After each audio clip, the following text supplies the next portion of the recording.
بسم الله الرحمن الرحيم ياسين والقرآن الحكيم إنك لمن المرسلين على صراط مستقيم تنزيل العزيز الرحيم لتنذر قوما ما أنذر آباؤهم فهم غافلون لقد حق القول على أكثرهم فهم لا يؤمنون إنا جعلنا في أعناقهم أغلالا فهي إلى الأذقان فهم مقمحون وجعلنا من بين أيديهم سدا ومن خلفهم سدا فأغشيناهم فهم لا يبصرون وسواء عليهم أأنذرتهم أم لم تنذرهم لا يؤمنون إنما تنذر من اتبع الذكر وخشي الرحمن بالغيب فبشره بمغفرة وأجر كريم إنا نحن نحيي الموتى ونكتب ما قدموا وآثارهم وكل شيء أحصيناه في إمام مبين واضرب لهم مثلا أصحاب القرية إذ جاءها المرسلون إذ أرسلنا إليهم اثنين فكذبوهما فعززنا بثالث فقالوا إنا إليكم مرسلون قالوا ما أنتم إلا بشر مثلنا وما أنزل الرحمن من شيء إن أنتم إلا تكذبون قالوا ربنا يعلم إنا إليكم لمرسلون وما علينا إلا البلاغ المبين قالوا إنا تطيرنا بكم لئن لم تنتهوا لنرجمنكم وليمسنكم منا عذاب أليم قالوا طائركم معكم أئن ذكرتم بل أنتم قوم مسرفون وجاء من أقصى المدينة رجل يسعى قال يا قوم اتبعوا المرسلين اتبعوا من لا يسألكم أجرا وهم مهتدون وما لي لا أعبد الذي فطرني وإليه ترجعون أأتخذ من دونه آلهة إن يردني الرحمن بضر لا تغن عني شفاعتهم شيئا ولا ينقذون إني إذا لفي ضلال مبين إني آمنت بربكم فاسمعون قيل ادخل الجنة قال يا ليت قومي يعلمون بما غفر لي ربي وجعلني من المكرمين وما أنزلنا على قومه من بعده من جند من السماء وما كنا منزلين إن كانت إلا صيحة واحدة فإذا هم خامدون يا حسرة على العباد ما يأتيهم من رسول إلا كانوا به يستهزئون ألم يروا كم أهلكنا قبلهم من القرون أنهم إليهم لا يرجعون وإن كل لما جميع لدينا محضرون وآية لهم الأرض الميتة أحييناها وأخرجنا منها حبا فمنه يأكلون وجعلنا فيها جنات من نخيل وأعناب وفجرنا فيها من العيون ليأكلوا من ثمنه وما عملته أيديهم أفلا يشكرون سبحان الذي خلق الأزواج كلها مما تنبت الأرض ومن أنفسهم ومما لا يعلمون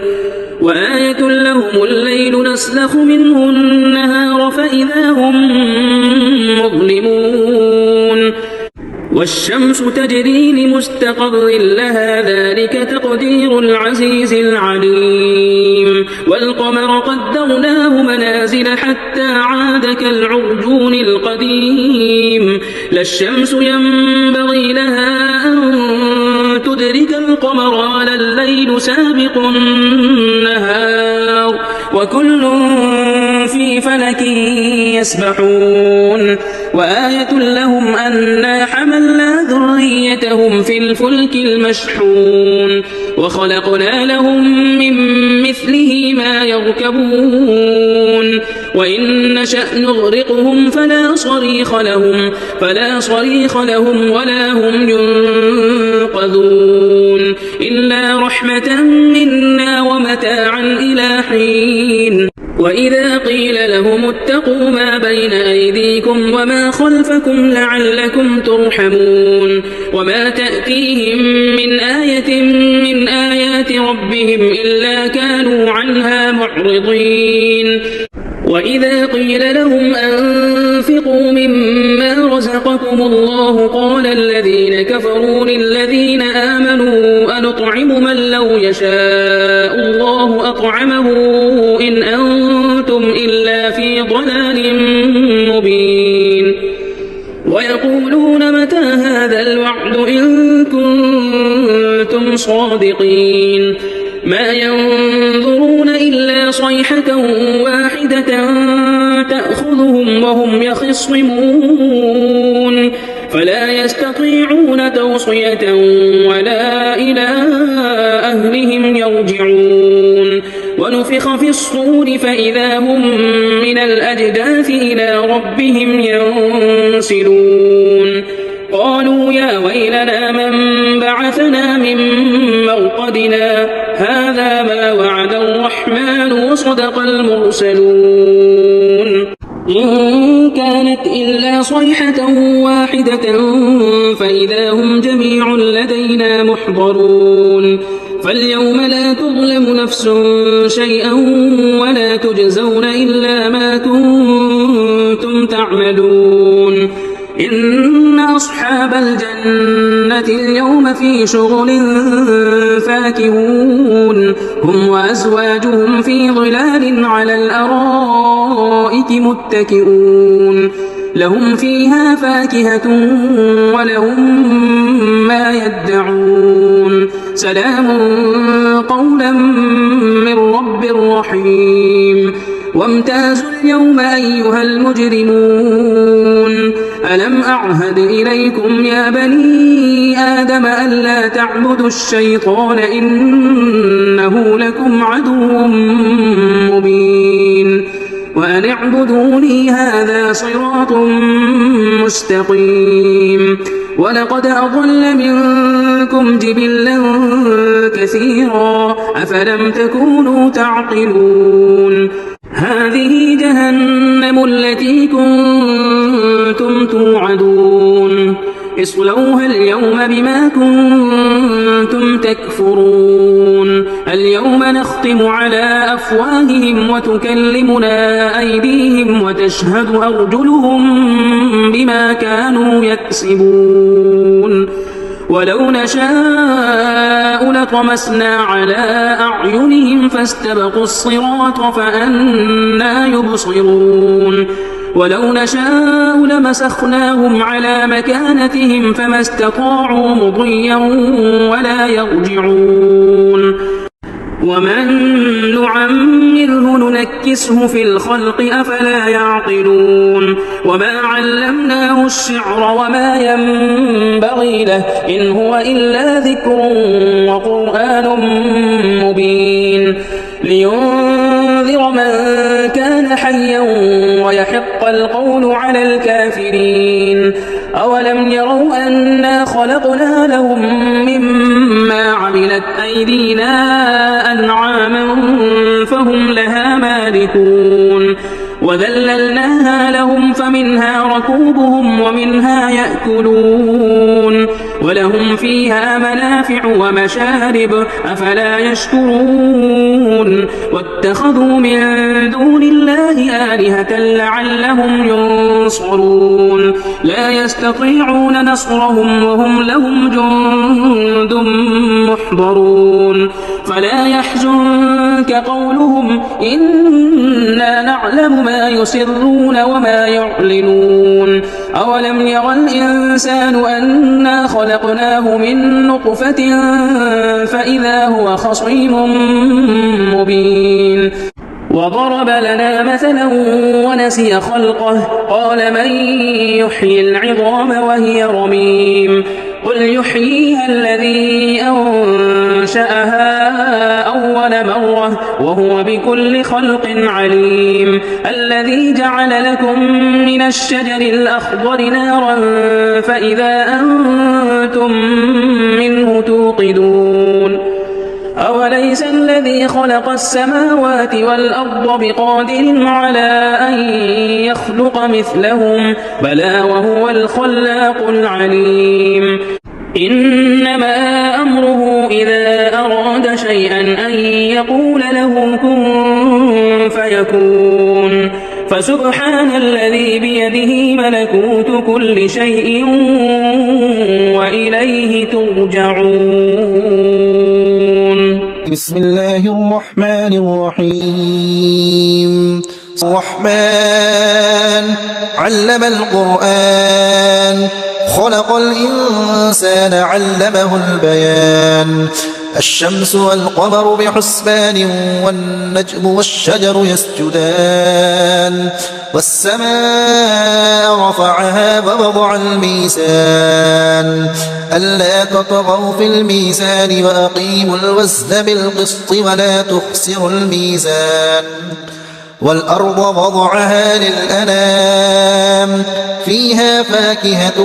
والنخل ذات الأكمام والحب ذو العصف والريحان فبأي آلاء ربكما تكذبان خلق الإنسان من صلصال كالفخار وخلق الجان من مارج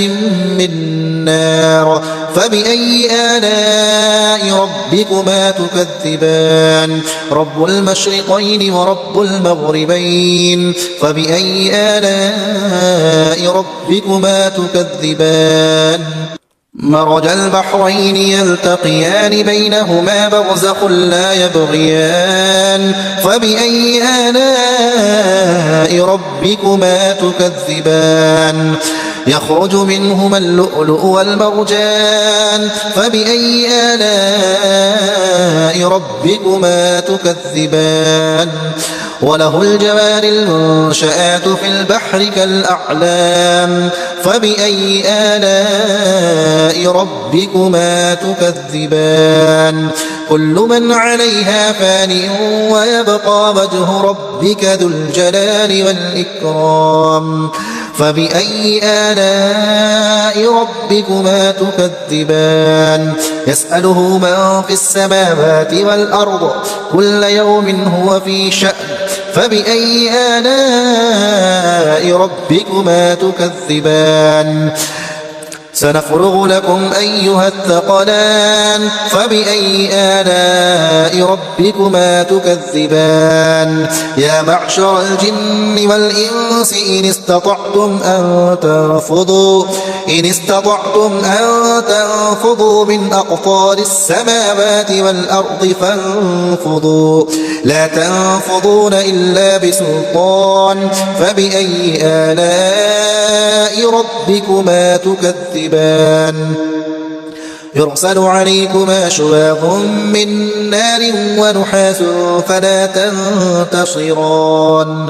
فبأي آلاء ربكما تكذبان فإذا انشقت السماء فكانت وردة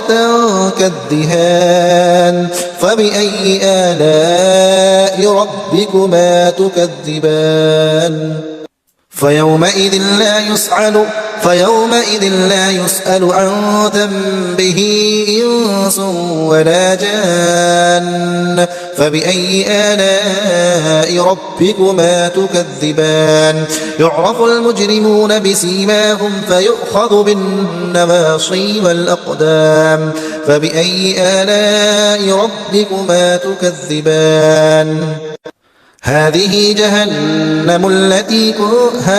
جهنم التي يكذب بها المجرمون يطوفون بينها وبين حميم آن فبأي آلاء ربكما تكذبان ولمن خاف مقام ربه جنتان فبأي آلاء ربكما تكذبان ذواتا أفنان فبأي آلاء ربكما تكذبان فيهما عينان تجريان فبأي آلاء ربكما تكذبان فيهما من كل فاكهة زوجان فبأي آلاء ربكما تكذبان متكئين على فرش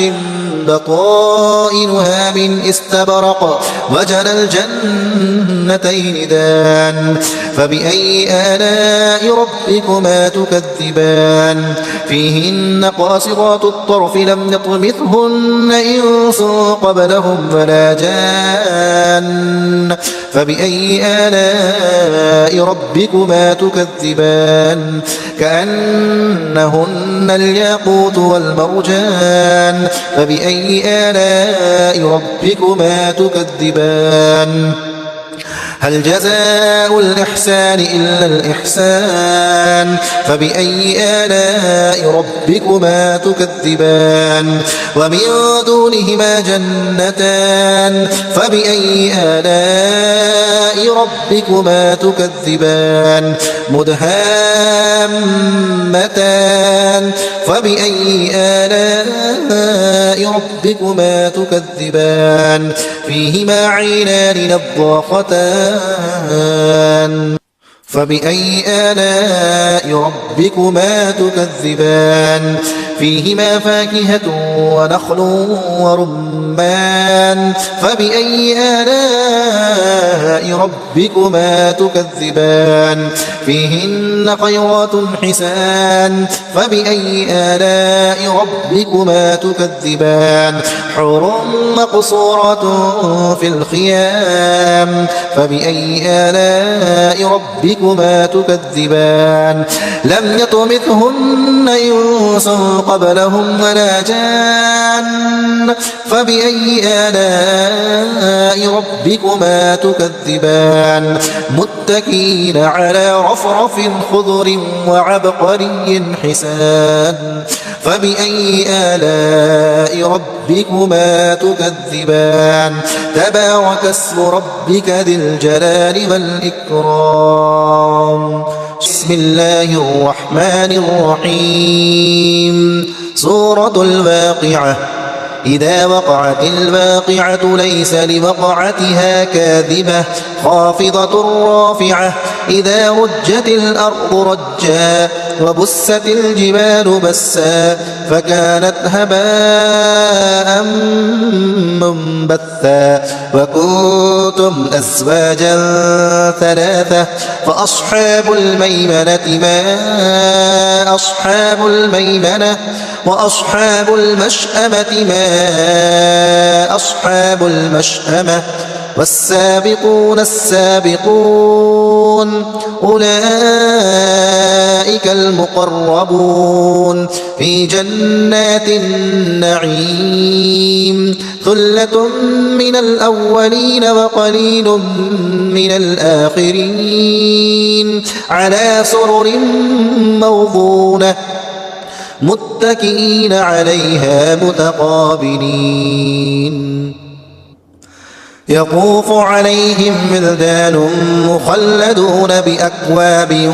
وأباريق وكأس من معين لا يصدعون عنها ولا ينزفون وفاكهة مما يتخيرون ولحم طير مما يشتهون وحور عين كأمثال اللؤلؤ المكنون جزاء بما كانوا يعملون لا يسمعون فيها لغوا ولا تأثيما إلا قيلا سلاما سلاما وأصحاب اليمين ما أصحاب اليمين في سدر مخضود وطلح منضود وظل ممدود وماء مسكوب وفاكهة كثيرة لا مقطوعة ولا ممنوعة وفرش مرفوعة إنا أنشأناهن إن شاء فجعلناهن أبكارا عربا أترابا لأصحاب اليمين ثلة من الأولين وثلة من الآخرين وأصحاب الشمال ما أصحاب الشمال في سموم وحميم وظل من يحموم لا بارد ولا كريم إنهم كانوا قبل ذلك مترفين وكانوا يصرون على الحنث العظيم وكانوا يقولون أئذا متنا وكنا ترابا وعظاما أئنا لمبعوثون أوآباؤنا الأولون قل إن الأولين والآخرين لمجموعون إلى ميقات يوم معلوم ثم إنكم أيها الضالون المكذبون لآكلون من شجر من زقوم فمالئون منها البطون فشاربون عليه من الحميم فشاربون شرب الهيم هذا نزلهم يوم الدين نحن خلقناكم فلولا تصدقون أفرأيتم ما تمنون أأنتم تخلقونه أم نحن الخالقون نحن قدرنا بينكم الموت وما نحن بمسبوقين على أن نبدل أمثالكم وننشئكم فيما لا تعلمون ولقد علمتم النشأة الأولى فلولا تذكرون أفرأيتم ما تحرثون أأنتم تزرعونه أم نحن الزارعون لو نشاء لجعلناه حطاما فظلتم تفكهون إنا لمغرمون بل نحن محرومون أفرأيتم الماء الذي تشربون أأنتم أنزلتموه من المزن أم نحن المنزلون لو نشاء جعلناه أجاجا فلولا تشكرون أفرأيتم النار التي تورون أأنتم أنشأتم شجرتها أم نحن المنشئون نحن جعلناها تذكرة ومتاعا ومتاعا للمقوين فسبح باسم ربك العظيم فلا أقسم بمواقع النجوم وإنه لقسم لو تعلمون عظيم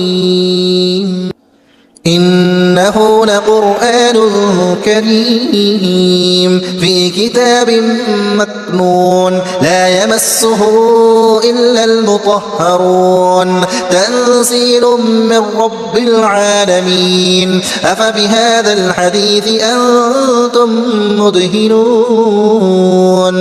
وتجعلون رزقكم أنكم تكذبون فلولا إذا بلغت الحلقوم وأنتم حينئذ تنظرون ونحن أقرب إليه منكم ولكن لا تبصرون فلولا إن كنتم غير مدينين ترجعونها إن كنتم صادقين فأما إن كان من المقربين فروح وريحان وجنة نعيم وأما إن كان من أصحاب اليمين فسلام لك من أصحاب اليمين وأما إن كان من المكذبين الضالين فنزل من حميم وتصلية جحيم إن هذا لهو حق اليقين فسبح باسم ربك العظيم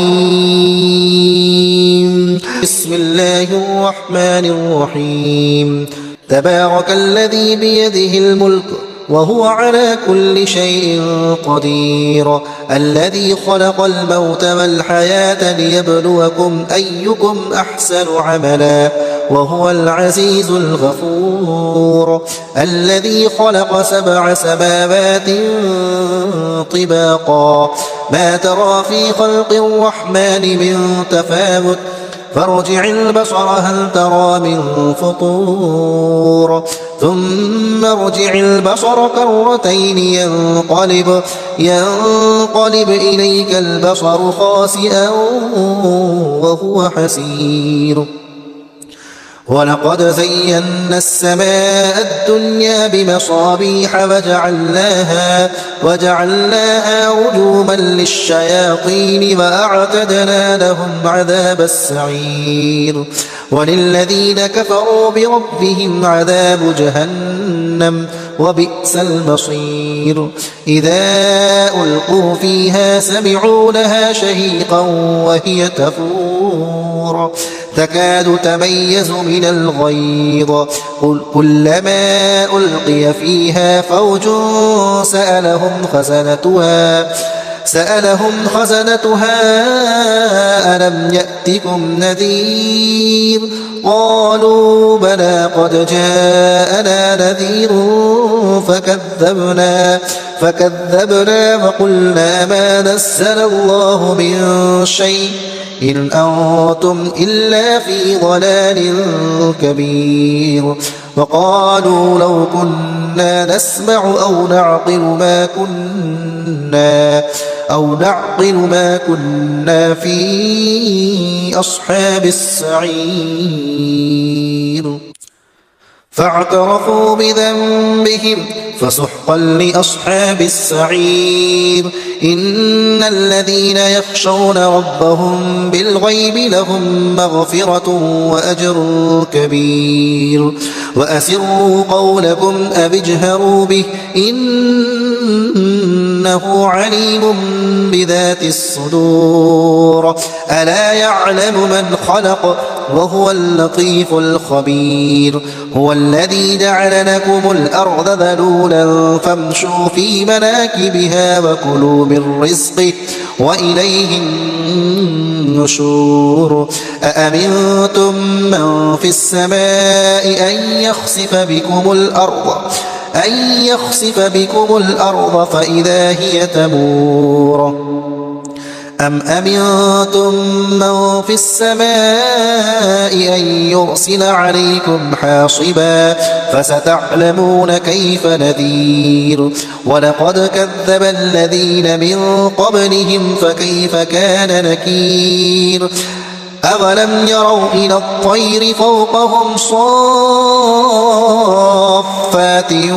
ويقبضن ما يمسكهن إلا الرحمن إنه بكل شيء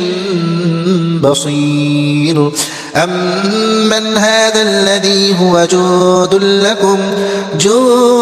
لكم ينصركم من دون الرحمن إن الكافرون إلا في غرور أمن هذا الذي يرزقكم إن أمسك رزقه بل لجوا في عتو ونفور أفمن يمشي مكبا على وجهه أهدى أمن يمشي سويا على صراط مستقيم قل هو الذي أنشأكم وجعل لكم السمع والأبصار والأفئدة قليلا ما تشكرون قل هو الذي ذرأكم في الأرض وإليه تحشرون ويقولون متى هذا الوعد إن كنتم صادقين قل إنما العلم عند الله وإنما أنا نذير مبين فلما رأوه زلفة سيئت وجوه الذين كفروا وقيل هذا الذي كنتم به تدعون قل أرأيتم إن أهلكني الله ومن معي أو رحمنا فمن يجير الكافرين من عذاب أليم قل هو الرحمن آمنا به وعليه توكلنا فستعلمون من هو في ضلال مبين قل أرأيتم إن أصبح ماؤكم غورا فمن يأتيكم بماء معين صدق الله العظيم.